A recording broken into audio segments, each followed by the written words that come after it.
El arte le da al hombre un momento de amor por la existencia, como un faro alzado sobre los oscuros cruces de caminos del mundo, diciendo, esto es posible. Ayn Rand. Bienvenidos a Fuera de Contexto, un podcast fuera del contexto de la rutina, de lo cotidiano, para ponernos en contexto del acontecer político del país. Poniendo todo sobre la mesa mientras conversamos con invitados de primera. Preparen sus cervezas para que hagamos política, porque si no lo hacemos, alguien lo hará por nosotros. ¡Empezamos! Bienvenidos a una emisión más de Fuera de Contexto. Para mí, José Fernando Renover, es un gusto poderlos acompañar en una emisión más de este podcast que es traído a ustedes por República. El día de hoy para hablar de uno de esos temas que podrán decir, ¿y este de dónde se lo fumó? ¿O por qué estamos hablando de este tema en un programa como Fuera de Contexto que normalmente se trata de temas pues relacionados con el acontecer político del país, como bien dice nuestra introducción? Y es que hoy me acompaña un gran amigo mío, pero más que eso es un gran artista guatemalteco. Él es Walter Peter. Y si no lo ubican, pues basta con que piensen en el gigante de Cayalá para ubicar quién fue el que hizo esa hermosa escultura. Así que Walter, bienvenido a Fuera de Contexto. Muchísimas gracias, José Fernando. Un honor estar aquí contigo. Un gusto. La razón por la cual decidí pues invitar a Walter pues surge a raíz de una serie de conversaciones que tuve con unos amigos respecto, e incluso con Walter, sobre la influencia del arte en el mundo, sobre la influencia del arte en nuestras vidas. Y pues muchas veces vemos el arte como ese objeto de consumo, muchas veces vemos el arte como, pues bueno, esa decoración y ese cuadro bonito que tenemos en la casa para embellecerlo, pero no lo vemos como algo más. O sea, se habla de arte así como, sí, tengo bonito tu cuadro, y se quedó ahí. Pero realmente, yo creo, Walter, que el arte tiene un trasfondo muchísimo más profundo y un objetivo y un propósito muchísimo más profundo que ser un mero objeto de decoración. Tal vez podemos empezar, pues, antes de llegar al punto focal de esta discusión, que es la relación entre el arte y la política, la relación entre el arte y los momentos políticos más importantes de la historia, pues tal vez empezar, Walter, por qué es el arte. Bueno, maravilloso. Mira, la importancia del arte para el ser humano en realidad radica en que es la única manera en la que él puede tener un espejo con su propio espíritu. Vámonos un poquito a la definición, ¿verdad? ¿Qué es arte? Es la recreación de tu propio mundo, de cómo ves tú el mundo, de cómo te relacionas tú con la realidad. La mejor definición que he encontrado hasta ahorita es la de Ayn Rand, ¿verdad? Que dice recreación selectiva de la realidad según los juicios de valor metafísicos del artista. Eso quiere decir que el arte no es un documento, sino es una representación de cómo ves tú el mundo. Prácticamente es qué acciones, qué moral tú elegiste tener, tu estándar de valor relacionado a cómo entiendes tú la realidad. Entonces, esa representación solo es una especie de ficción, ¿verdad? Es una ficción, no es un documento, y tú lo haces a través de una imagen. En cualquiera de todas las disciplinas artísticas, siempre es una imagen, literatura, música, danza, se entiende mejor, por supuesto, en las artes visuales, las bellas artes, pintura y escultura, que es mi fuerte. Es una imagen lo que tú estás representando. Y esa imagen, como no es un documento y no puedes decirlo tú todo lo que quisieras decir, tiene que ser de manera representativa, de manera simbólica. Walter, ahí hay otro elemento, y es que usualmente en esas discusiones sobre el arte surge el tema de, bueno, el arte y qué tan bonito veo yo una escultura, qué tan bonita veo yo una pintura. Depende del cristal con que se vea, depende de cada persona y es completamente subjetivo, pues el juzgar si una obra es bella o no. O sea, para muchos, por ejemplo, ha llegado el punto de relativizar la belleza, decirte, pues bueno, un par de lentes que yo me quito y los tiro al suelo y los pongo en un cuarto blanco, es arte. Sí. Y es un arte digno de comprar por $2 millones. Y una pintura pues de un hombre fuerte, musculoso, parado sobre una roca, por ponerte otro ejemplo, pues, al final con armonía, con ciertos elementos que hacen que la pintura sea, pues, realmente bella, te dicen: "No, eso está ajustado a los cánones de belleza tradicionales del siglo pasado". ¿Podemos decir que la belleza en el arte es objetiva o podemos decir, por el contrario, que es completamente subjetivo la forma en la cual se aprecia el arte?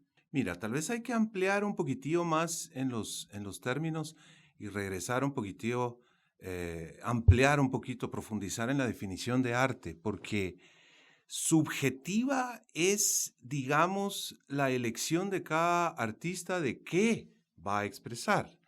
Pero tenemos que tener cuidado con el término subjetivo, ¿verdad? Porque no es una subjetivización de la realidad, sino es una elección personal. Yo más lo llamaría una elección personal de cada uno, proyectar su propio mundo. Ahora, esta imagen que el artista representa es de la realidad, porque solo la realidad existe. La nada no existe. Lo único que existe es la realidad, objetivamente hablando.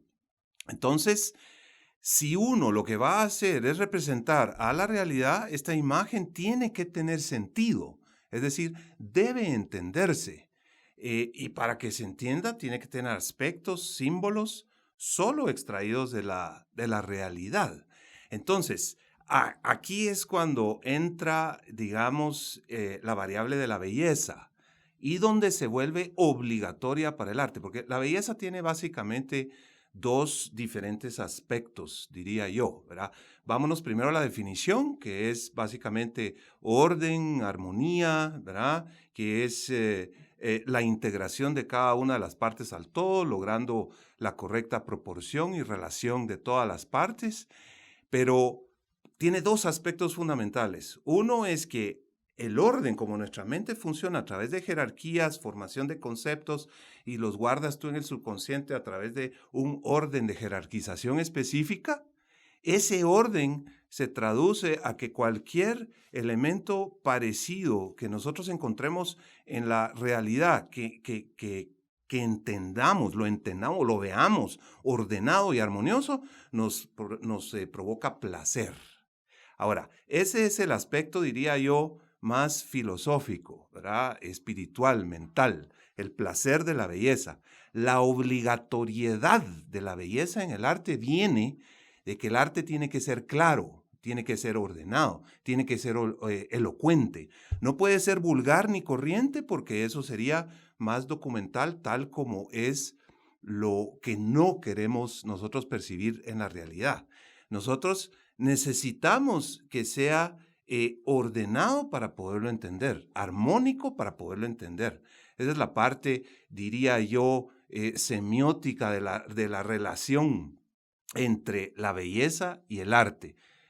Yo lo entiendo como obligado. El arte debe ser bello para que sea buen arte, arte excelente, arte que exprese de manera clara la idea que el artista quiere dar a entender.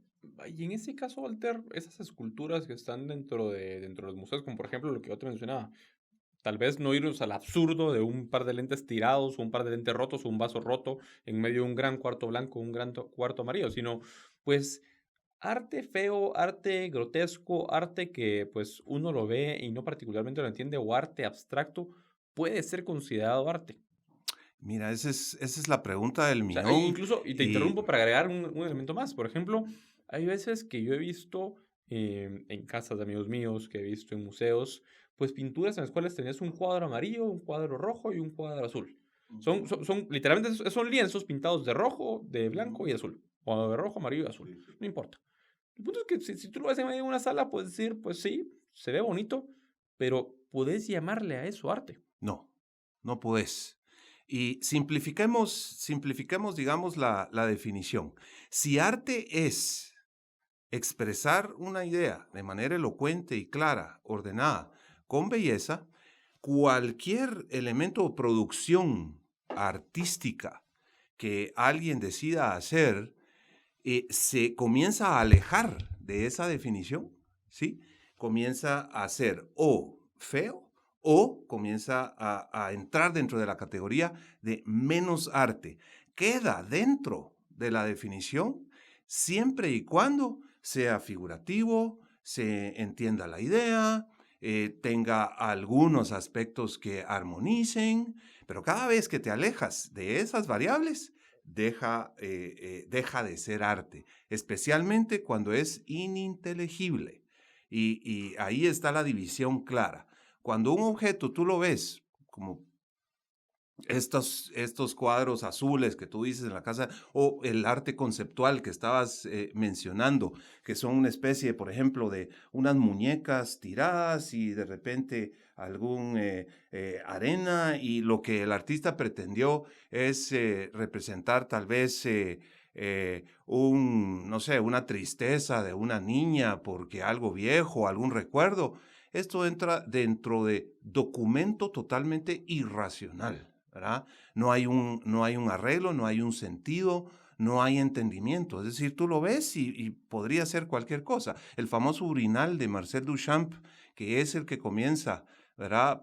Él deriva del movimiento de Stil, se llama, en donde ellos llevan al absurdo la no definición del arte, la nada del arte. Ellos relativizan completamente y vuelven un capricho completo lo que puede ser arte. Son básicamente ya, ese es el nihilismo a uno de los ya más altos grados. Eso es en lo que eso fue a principios de 1900, siglo XX. Y eso deriva finalmente en esta tragedia, como yo lo veo, de el arte conceptual, donde cualquier cosa creen ellos que puede ser arte. No es arte. Walter, dejando esto de un lado, pues bueno, al final ya hablábamos acerca de qué es el arte y pues sí, tiene una función especial en la vida del hombre, y en la vida del hombre no me refiero de la vida del hombre en su individualidad, sino de la vida del hombre occidental, de la civilización occidental. En ese sentido, Walter, y tal vez no solo de la civilización occidental, de la civilización en general. Ujú. En ese sentido, Walter, si pudiéramos hablar del arte relacionado con la historia, ¿ha tenido el arte influencia importante en los movimientos históricos más importantes de la civilización occidental? Oh, sí, claro, por supuesto. Increíbles, impresionantes. Solo un micro resumen de la importancia del arte para el hombre. Partamos de ahí. El arte es como la amistad, el arte es como el amor. Son las dos únicas maneras con las cuales uno se puede identificar eh, eh, eh, con la filosofía que uno está pregonando y practicando. Son como un espejo para saber si uno está haciendo bien las cosas o no las está haciendo bien. Al expresar tú tus ideas, imagínate lo importante que es al recibir ese espejo de aceptación o no aceptación, o que solo te expresaste para crear, digamos, esa sensación, ese sentido de vida de que lo que estás haciendo está bien. Ahora, si eso lo traducimos a todo un movimiento cultural, yo te diría que tal vez uno de los primeros y más importantes, pues, es el griego, ¿verdad? Y aunque el tema es complejo, relacionemos, digamos, ya arte también con la sociedad, porque se vuelve muy importante cuando este arte con una misma idea generalizada se contagia adentro de toda una ciudad, que dicho sea de paso, ese era el principal propósito, digamos, de los griegos con las cívitas griegas del ciudadano, para que adentro de esa ciudad él se pudiera ser mejor hombre, puesto que el movimiento clásico griego es todo un movimiento humanista en donde ellos reverencian la mente como uno de los principales valores, practicar ciertas virtudes para ser mejor hombre, ¿verdad? Integración mente y cuerpo. Y ellos crean como esa es su filosofía, esa es su visión, lo traducen a las artes plásticas, ¿verdad? Pintura y escultura. Lo que conservamos es escultura por la antigüedad, murales casi no se destruyen, pero crean unas esculturas maravillosas que ponen en los espacios públicos representando a sus deidades, su visión, digamos, mitológica de la vida, con todos estos dioses que eran casi humanos, casi perfectos. Pero básicamente te diría que hay tres etapas dentro de los griegos. la preclásica, clásica y la helenística. No tenemos tiempo para mencionar todas. En la clásica hicieron esculturas maravillosas, pero yo la que más prefiero es la época helenística, que es su final, digamos, en donde crearon obras como la Victoria Samotracia, la Venus del Milo, es de la época helenística, la Gigantomaquia en el altar de Pérgamo, que era una de las ciudades más ricas de Grecia en su momento, y bueno, no digamos el Laoconte, que es una de las grandes influencias de Miguel Ángel, ¿verdad? Son obras, digamos, que representan al hombre perfecto en cuestión de composición, proporción humana, ¿verdad? Podríamos particularizar en que algunos aspectos de la filosofía eran deterministas, ¿verdad? Con toda su mitología griega, pero en esencia es donde nace Aristóteles, pues, y los grandes primeros filósofos de la historia. Entonces, ahí hay una relación íntima entre precisamente arte y política, ¿verdad? Se vuelve político cuando el arte se hace público, porque ya es un arte para todos. Y como la política o la definición de política es la aplicación de la moral a un sistema social, ¿verdad? Socioeconómico, entonces ahí está la relación, ¿verdad? Tal vez no es tan directa, pero es indirecta y ahí entendemos, digamos, arte política, ¿verdad? Con toda esa obra, ellos contagiaron a todos sus ciudadanos de esa misma visión, ¿verdad? Walter, y de forma más moderna, y más moderna me refiero más cercana a nosotros, ¿qué otros momentos políticos ha influenciado el arte o por el contrario, qué otros momentos políticos han influenciado el arte? Pienso en función, por ejemplo, de la Estatua de la Libertad. La estatua en la que automáticamente uno piensa en Nueva York y automáticamente piensa en esa escultura que está pues sentada en esa isla a unos cuantos kilómetros de la península de Manhattan Sí. y que es la forma en la que uno identifica automáticamente no solo Nueva York, sino identifica a Estados Unidos.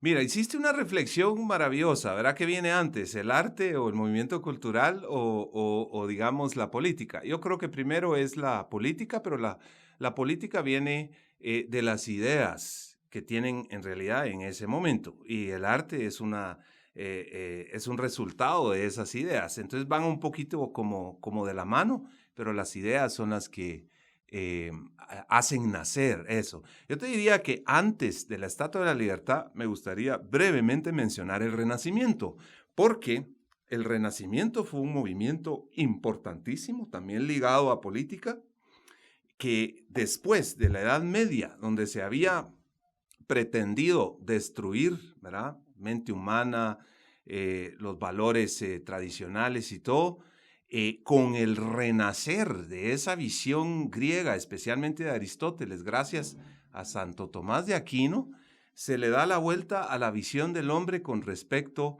al Dios que se estaba pregonando, que era el cristianismo, ¿verdad? Que ya se ve al hombre nuevamente como que puede ser como un Dios. O sea, fue creado a la imagen de Dios. Y el renacimiento, pues es un renacer de ideas, en donde ahí está, pues, ni más ni menos que por ahí anda Galileo, se inventa la imprenta, hay grandes inventos de la época, se desarrolla la banca, es la primera república, ahí nace en Florencia, hay los primeros intentos de república y, por ejemplo, Lorenzo de Medici, que era uno de los hombres más productivos, pertenecía a las familias más productivas, tiene una influencia maravillosa y utiliza el arte precisamente para mejorar no solo su imagen, sino la imagen de toda la ciudad. Con un nombre resumimos todo el Renacimiento, Miguel Ángel, ¿verdad? Miguel Ángel, Da Vinci y el David. El David de Miguel Ángel es una obra muy política, es una de las mejores y más bellas obras del Renacimiento, porque se hizo el David en honor al triunfo de una batalla que hubo entre Florencia y Siena. Y se crea entonces el David, que es una representación de victoria, De Lorenzo. ¿verdad? Sí, claro, pero el David también, del símbolo prestado de la Biblia, Claro. es el rey David, es el que salva a los judíos de los filisteos, ¿verdad? El que derrota a Goliat. Entonces ahí tenemos otra relación política, podríamos ampliar, pero ahora demos otro brinco maravilloso, que es el Renacimiento, es el precursor, después con los grandes genios como Newton, imagínense, Adam Smith, John Locke, todos estos genios ilustrados que derivan en uno de los más grandes inventos políticos de la humanidad, que son los Estados Unidos de América, ¿verdad? Entonces, aparte, pues los franceses en Europa, con todos estos maravillosos inventos, de hecho, la revolución industrial, que es el resultado, digamos, práctico, tecnológico de la ilustración, creó tal nivel de avance, la división del trabajo con la producción masiva, la locomotora, las máquinas de vapor. Entonces generó tal nivel de riqueza y avance, la enciclopedia. Entonces crea todos estos maravillosos artistas franceses, te diría yo, especialmente, ¿verdad? Victor Hugo, los escultores, bueno, Carpeaux ya es, digamos, al final, pero Jacques-Louis David, Bouguereau, rusos, Rachmaninoff, otro belga, Chopin. O sea, es el máximo nivel que ha alcanzado en productividad, economía, política, ¿verdad? Fue también la Revolución Francesa, la liberalización. Y remato el romanticismo, porque en realidad en el arte es el movimiento romántico, ¿verdad? Es el movimiento romántico. Lo remato en 1886 con La libertad iluminando al mundo, que ese es el nombre original de la Estatua de la Libertad, hecha por Bartholdi, pero en realidad la idea de la creación de la Estatua de la Libertad fue por un jurista, doctor en Derecho Constitucional norteamericano. Él era francés, Lavoisier, algo así, ¿verdad? Pero él, estando en Francia, habiendo sido miembro del Parlamento, su visión fue hacerle un regalo a los Estados Unidos conmemorando los 100 años de haber logrado mantener la República. Él, estando Francia en la Tercera República, después de la Revolución Francesa, imagínate, con ese regalo él iba a hacer un statement al mundo, en donde él con eso quería rescatar la República Francesa, que estaba estaba ahí pendiendo de un hilo, ¿verdad? Walter, creo que podríamos seguir esta conversación para largo, pero pues lamentablemente nos quedamos sin tiempo, pero creo que dejas buenos puntos sobre la mesa para reflexionar al respecto, pero tenemos que pasar a las preguntas fuera de contexto. ¿Listo? Listo. Vamos a empezar. Como ya saben, la dinámica es, yo te digo una palabra, una frase, un tema y respondes lo primero que tengas en la punta de la lengua. Ok. Salvador Dalí. Genio de genios. Pablo Picasso. Peor de todos los artistas de la historia. Jackson Pollock. Irracional, no artista. Impuestos. Quitar el ISR y ampliar la base tributaria. Centro de gobierno. Deshacerlo completamente. Alejandro de Matei. Tiene una buena oportunidad si cumple sus promesas de campaña. Walter, muchísimas gracias por acompañarnos en Fuera de Contexto. Un gusto, José Fernando. Muchas gracias. Nos vemos la próxima semana en el mismo lugar.